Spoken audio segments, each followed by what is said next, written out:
Hey guys, welcome back to Sabers Forever. I'm John. Today, we're going to be going over the Proelium by KR Sabers.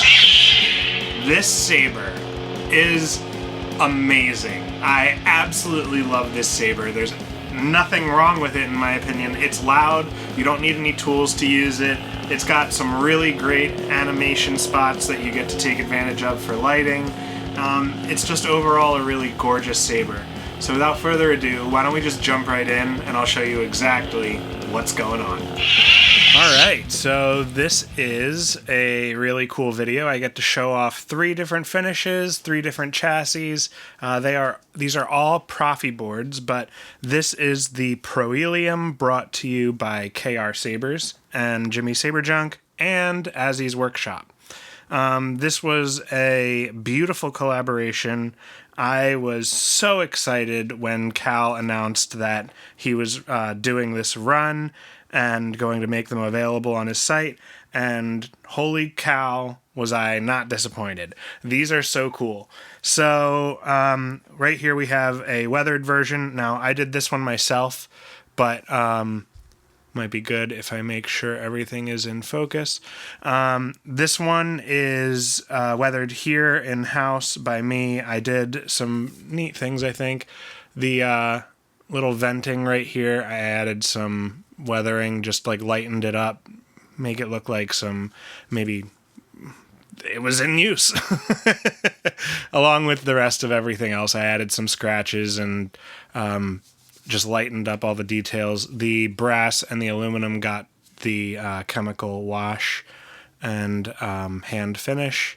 So these guys are really cool, honestly. I love working on them. I thought it was going to be difficult, like a lot of parts, but it's easy to take apart and handle everything, and before you know it, you're done, and you've got an amazing looking product. Now, they normally come polished like this, which, I'm sorry, it's a fingerprint magnet. If anybody knows me, I am just like repelled against high polished hilts. It's the whole reason I'm wearing gloves for this video, is just because these are like crazy shiny and they'll just pick up your fingerprint and any grease any chance they get. And then the third version is a brushed finish. Now these are really cool because no fingerprint magnet, you can pick these up with your bare hands.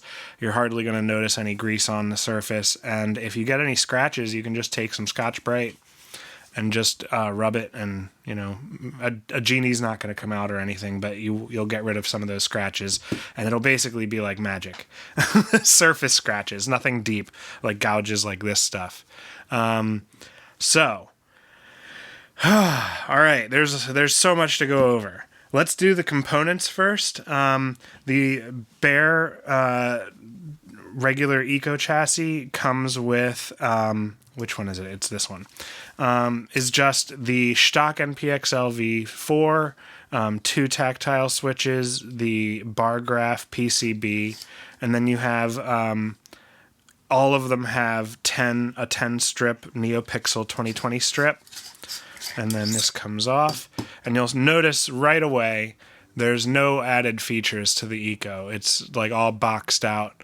The design is still really nice, but on this side, this is your business side, you have easy access to your Proffieboard, high amp kill switch, your battery, 28mm speaker. It's really convenient, this build. So let's put that to the side. Then you have an Eco CC, which this guy is a little bit more detailed. You've got a crystal chamber that you'll notice right away, and then no soundboard on this side. You got your high amp kill switch, your battery, and your 28mm speaker. To gain access to the soundboard, you would back this screw head out and pull this, and then there's your soundboard. So not too bad, but it is connected via the activation box with wires, so you can't pull this chassis clean out. These are not plungers, they are dome tactile switches. So they're really nice, very responsive. And then the Eco Max, This has much more going on. You've got a rotating crystal, which for the sake of my sanity, I turned off, so I will show a sample video of that later, of this spinning. But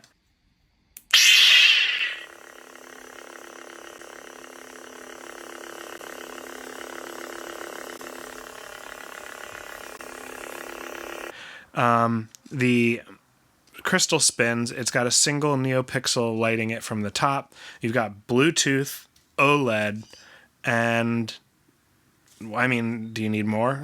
I actually kind of thought there was going to be more when I turned it over, but there's not. So, same access for the Proffieboard. You would loosen this thumb screw, and then you'll be able to access the soundboard. So let's turn these on. I have this one's volume turned all the way down. This one's already on, along with this one. These are all Proffieboards. I just woke them up. They don't have deep sleep or anything, but they do kind of go into a hibernation state where they'll stop, obviously, they'll stop animating any of the neopixels, and gesture controls will not work. So let's turn the volume up on this. Battery level 92%. Enter volume menu. Minimum volume. Maximum volume. Volume menu end.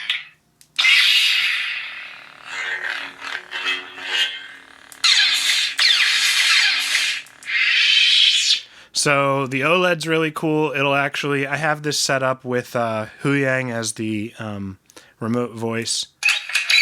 And I kind of butchered Kyberphonic Workshop's stuff and added my own fonts, but added Huyang in there. So this really just announces what colors you're in.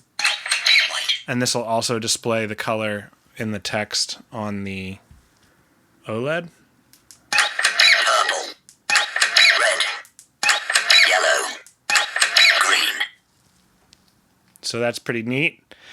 This can also be controlled with your phone, which I will show a demo of right now. Alrighty, so obviously I can't show this with my face cam recording because I need my phone. So I'm going to open up my ForceSync app, and then that is going to show I have a connection nearby. You'll see that I have a blue light that's just blinking right here, and I can see this Bluetooth module right there, so I'm going to select it. Now you can see that it's connected. I have a blue and a green light that are solid. I'm on the soundboard screen right here, and I'm going over to Proffieboard. And now we are in control of the Saber, so I'm going to hit remote, and I'm going to let go of this so you can see I'm not actually touching it. Let's just turn it this way. And you can turn the Saber on with the phone. Get clash. You can change the volume on the fly to completely off if you want, or you can bring it back up. Lockup, blasters, force ability, and then power off, and we can change presets.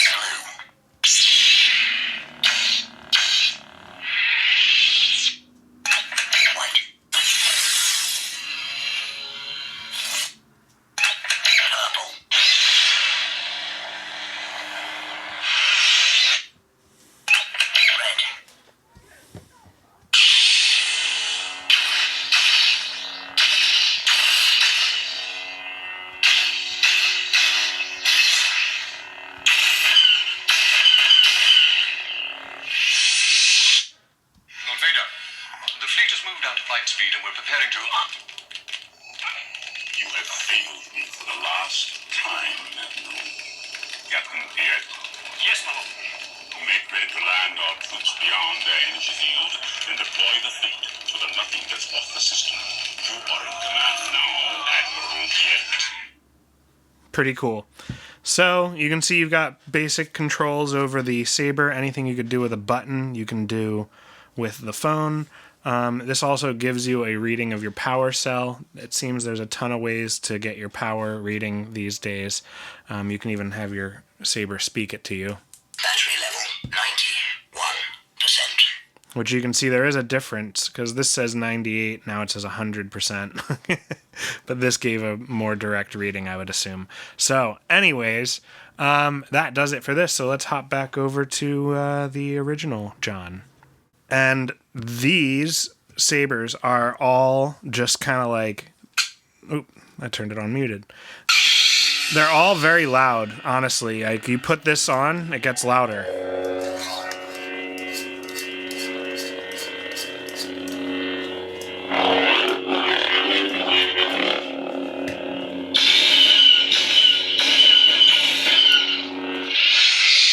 So, I mean, ear-piercingly so. Like, you can take these to a con and you're gonna...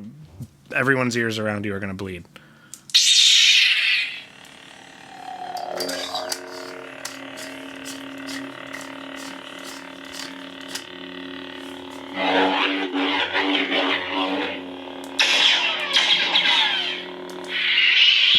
Now, what's really cool is I took the opportunity to utilize this bar graph. I wanted to actually give it some utility. So what it's showing right now is what you can see on here is it's got all 5 neopixels lit up, and I've got it displayed with a gradient from red to yellow to green. But this is a bar graph also that displays the charge of the battery. So right now the battery is full charge. Battery level 92%. 92% charge. But I can just look at this and see that. Now, this one I know the battery is a little bit less charged, but you can see that the top neopixel is no longer lit. So this will decrease as the battery does, giving you a visual reference of your battery. The color won't change, but when you turn this on, turn it on muted, notice that the top LED comes back. So when the blade's ignited, all of the bar graph, well, all of the pixels will light in a gradient, and when the blade is off, it will just display, man, this light is really not helping, right? And there we go. When it's off, it'll just display the top as well. When it's off, it'll just display the bar graph up to how much the battery is charged. Well, that didn't help. But here it's fully on, and now it's displaying the charge. So just neat to like be able to display something that's actually useful. All the time, regardless of the font that you're on, it will display the battery charge right there when the blade is off. So really cool stuff. I had a lot of fun programming these. They are some real stellar hilts. Like, they just are look at how beautiful they are. Like, it's like a shark saber. I don't know. It's really cool. These just kind of remind me of like those Z3s, you know, the Nissan. Those things were kind of cool. They look like land sharks. Just kind of has like those venting. I don't know. Anyways, these are super neat. In order to save your battery on this, you're going to have to turn off the kill switch, unfortunately, with the Proffi. If you got this with CFX, it would go in deep sleep. And yeah. So now the saber's off, ready for storage. You're all good to go. This is just such a pleasure to work with because you don't need any tools to put a blade in. Like, this is the blade retention right here. I don't think I showed that. But that's how it just... back that out. This goes in. This tightens down. And it's not going nowhere. So, really, really cool. Easy to use. It's kind of like the DV6 in the sense that you don't need tools to use it. You can just open it up without an Allen wrench. You can put a blade in without an Allen wrench. So it's very user-friendly, and because of that, this video is done. So let's wrap it right here. Alright guys, that does it for this video. If you like what you see and you want to see more, make sure to like and subscribe to see more cool installs just like this guy. And there are a lot more cool installs coming. But on a personal note, there are a few sabers that I think everyone should own. And this is probably one of them. Like, the fact that it's not a replica and, you know, you don't have to be tied to the constraint of what you've seen on the screen, and it's a gorgeous and easy saber to use. It's a no-brainer for me. So if you're looking for something loud, something gorgeous, you know, something that you don't have to worry about the color of the blade matching the saber in your hand, this is definitely the saber for you. And if you're looking to get one installed, please feel free to check out my website, sabersforever.com, where you'll find the install commission for the Proelium, along with all of KR Saber's backlog catalog. And if you can't find what you want, there's also my ready-to-ship section, along with a made-to-order section. And if then you still can't find what you're looking for, please feel free to reach out to me at john@sabersforever.com, where I'd be happy to answer any questions that you have. Until the next time, guys, may the Force be with you.